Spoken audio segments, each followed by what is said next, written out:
नमस्कार दोस्तों, मैं रविंद्र त्रिपाठी आप सबका अपने YouTube channel cinema with Ravindra Tripathi पर स्वागत करता हूं। दोस्तों, आपसे निवेदन है कि मेरे इस YouTube चैनल को सब्सक्राइब करें, लाइक करें और इस पर अपने कमेंट भी लिखें। आज मैं फिर आदि पुरुष फिल्म की चर्चा करूंगा। हालांकि कल मैं इसके बारे में एक वीडियो बना चुका हूं और लेकिन आज मैं इसलिए कर रहा हूं कि आज मैंने पूरे दिन भर देखा, अलग अलग सोशल मीडिया के साइट्स पर देखा और अखबारों में भी देखा और मित्रों से मेरी बातचीत, इस फिल्म को बहुत ट्रोल किया जा रहा है। और आश्चर्यजनक ये है, हालांकि कोई आश्चर्य नहीं है, लेकिन फिर भी एक तरह से आश्चर्यजनक ये है कि इसको ज़्यादातर वे लोग ट्रोल कर रहे हैं उस फिल्म को जो राम भक्त कहे जाते हैं और जो मुख्य रूप से बीजेपी समर्थक माने जाते हैं। ये बात मुझे थोड़ी सी अचरज सी मालूम हुई कि आखिर तो ये फिल्म बनी है वो राम भक्तों, तथाकथित राम भक्त, क्योंकि राम भक्त कई तरह के होते हैं और आवश्यक नहीं कि सिर्फ एक ही पार्टी से जुड़े या एक ही विचारधारा के लोग राम भक्त हों। राम पर सबका अधिकार है और राम इस देश में लंबे समय से उनकी पूजा हो रही है और जो भाजपाई नहीं हैं वे भी राम भक्त हैं। लेकिन अचरज की बात है कि भाजपाई किस्म के लोग या जो राम भक्त की बिरादरी है, जो भक्त बिरादरी है, वो क्यों ट्रोल कर रहे हैं इसको। इस सवाल का जवाब ढूंढने की कोशिश मैंने की। हालांकि मैं ये नहीं कहूँगा कि जो बात मुझे लगा या जो बात मुझे लग रही है वो पूरी तरह प्रामाणिक है, पर मैं अपना जो कैलकुलेशन बता रहा हूँ सिर्फ कि क्यों ऐसा हो रहा है। एक तो मुझे लगता है कि जो ज़्यादातर लोग जो भक्त कैटेगरी में हैं उनको शायद ये मालूम नहीं है, हिंदी भाषी इलाके की बात मैं कर रहा हूँ, कि इस देश में कई तरह से राम कथाएँ कही गई हैं, सदियों से कही जा रही हैं। वाल्मीकि रामायण तो एक उदाहरण है, लेकिन भारत की जितनी बड़ी भाषाएं हैं, हिंदी के अलावा तमिल, तेलुगु, मलयालम, कन्नड़, बांग्ला, असमिया, उड़िया, सब में रामायण लिखे गए हैं और सबके रामायण में थोड़ा थोड़ा फ़र्क है। तो यह मानना कि ये जो ओम राउत ने जो फिल्म बनाई है आदि पुरुष, वो किसी एक ही मानदंड पर रहेगी, ऐसा मानना जो है अपने आप में बहुत संगतिपूर्ण नहीं है। और मुझे नहीं लगता कि इस तरह से अगर कोई मांग करेगा कि आप एक ही तरह का रामायण बनाइए, एक ही तरह का रामचरितमानस बनाइए, एक ही तरह की राम कथा कहिए, तो ऐसा नहीं होगा। दूसरे, मुझे लगता है कुछ लोगों को जो आपत्ति है कि प्रभास राम की तरह नहीं लग रहे हैं, तो राम की कौन सी छवि है? राम की छवि जो बनाई गई है विजुअल मीडिया में, वो मुख्य रूप से बनाई गई है रामानंद सागर के द्वारा जो सीरियल आया था। उसके अलावा तो कई तरह की फिल्में आई हैं, संपूर्ण रामायण जैसी आई हैं, लेकिन वैसी कोई फिल्म नहीं है। और हर फिल्म में जो राम अलग तरीके से बने हैं, अलग अलग अभिनेताओं ने उनकी भूमिका निभाई है। अब कोई अरुण गोविल जैसा कैरेक्टर स्टैंडर्ड हो जाए, ये कोई ज़रूरी तो नहीं। अगर वही होगा, अगर प्रभास उसी तरह से एक्टिंग करते जैसे अरुण गोविल ने की है, राम ओम राउत उसी तरह की फिल्म बनाते जैसे सीरियल रामायण रामानंद सागर का था, तो वो क्या होता, उसमें क्यों लोग देखते हो उसको।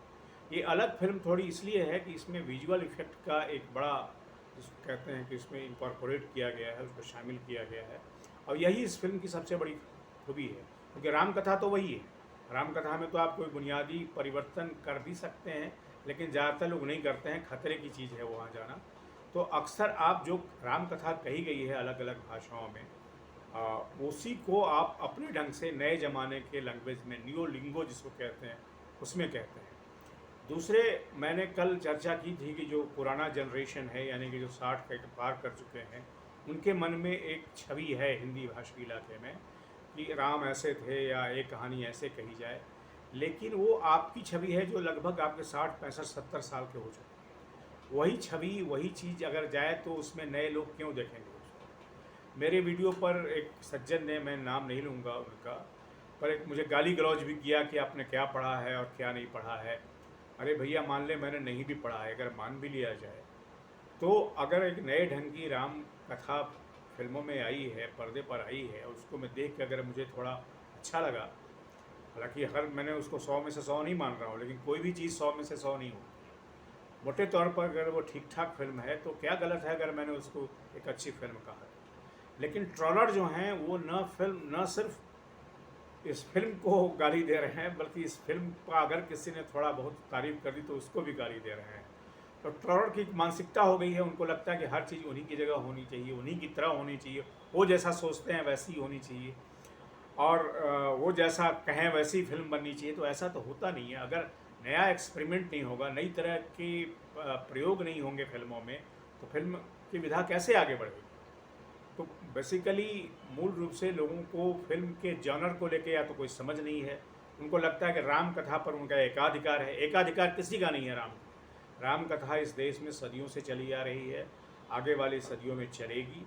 और अलग अलग ढंग से लोग, अलग अलग तरीके के लोग, अलग अलग विचार के लोग अपनी अपनी भाषा में कहें। रामलीला में जो भाषा होती है वो क्या शुद्ध संस्कृतनिष्ठ होती है? वो क्या रामचरितमानस के अनुसार होती है? उसमें भी नए किस्म का लिंगो होता है। तो इसके जो डायलॉग राइटर हैं, जो मनोज मुंशीर, उनको भी ट्रोल किया जा रहा है।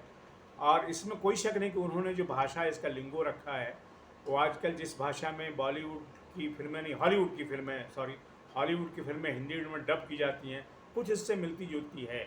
लेकिन ये इससे कोई आसमान नहीं फट पड़ा। ये आपको अच्छी लग भी सकती है, नहीं भी लग सकती है। अगर नहीं लग रही है तो आप गाली गलौज शुरू नहीं कर देंगे उनको। तो मनोज मुंशीर भी हैं, बेसिकली वो भी भक्त कैटेगरी के हैं। लेकिन मैं इसीलिए उनको पूरी तरह ना खारिज करूंगा, ना पूरी तरह स्वीकार करूंगा।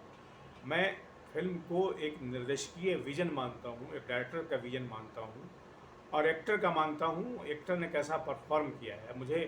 मैंने कल भी कहा था, प्रभास ने इस बहुत संयत और शांत भूमिका निभाई है, कृति सेनन ने एक अच्छी भूमिका निभाई है, और सैफ अली खान तो गजब कर दिया उन्होंने। उनकी ऐसी भूमिका मैंने किसी फिल्म में नहीं देखी है। रावण का जो पूरा आर्किटाइप है विलेन का, वो उन्होंने पेश कर दिया। ही वॉज लुकिंग जो ए ग्रेट विलेन। तो ये फिल्म कई मामलों पर, कई मानदंडों पर एक अच्छी फिल्म है। और ट्रोलर लोग इसमें लगे हुए हैं, ट्रोल कर रहे हैं इसके निर्देशक को भी, डायलॉग राइटर को भी, फिल्म को भी।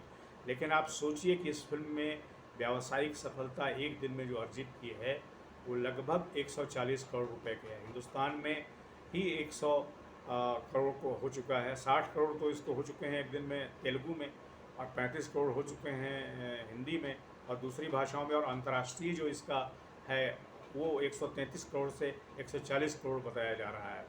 तो जिस फिल्म को इतनी बड़ी व्यावसायिक सफलता मिली हो, उसको ट्रोल करने का क्या मतलब है? ट्रोल कीजिए, ट्रोल करना भी अधिकार है। लेकिन अगर प्रतिपक्ष में कोई बात कही जा रही है तो उसको भी सुनिए और गाली गलौज मत कीजिए। आज के वीडियो में दोस्तों सिर्फ इतना ही। Thank you very much.